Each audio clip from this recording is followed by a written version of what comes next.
ونحن نعيش أياما مباركات من الله سبحانه وتعالى. حري بنا أن نعرف أهمية هذه الأيام وفضلها، وكيف لنا أن نستثمر هذه الأيام للتقرب من الله سبحانه وتعالى والتعرف على هذا اليوم، أي يوم الغدير.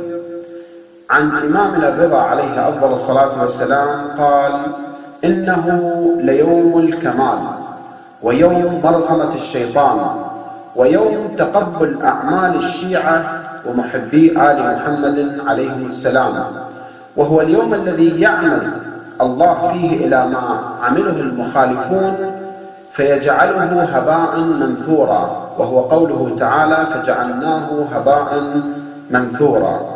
وهو اليوم الذي يأمر جبرائيل أن ينصب كرسي كرامة الله بإزاء البيت المعمور، ويصعده جبرائيل وتجتمع إليه الملائكة من جميع السماوات ويثنون على محمد وآل محمد، وتستغفر لشيعة أمير المؤمنين والأئمة ومحبيهم من ولد آدم عليهم أفضل الصلاة والسلام.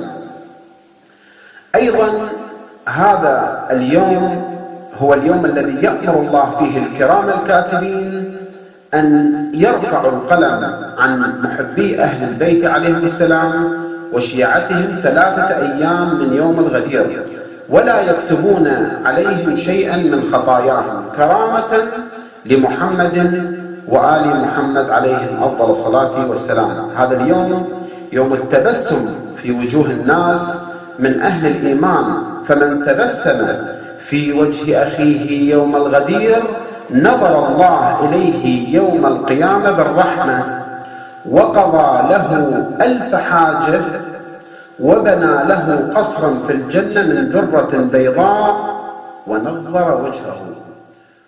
هذا اليوم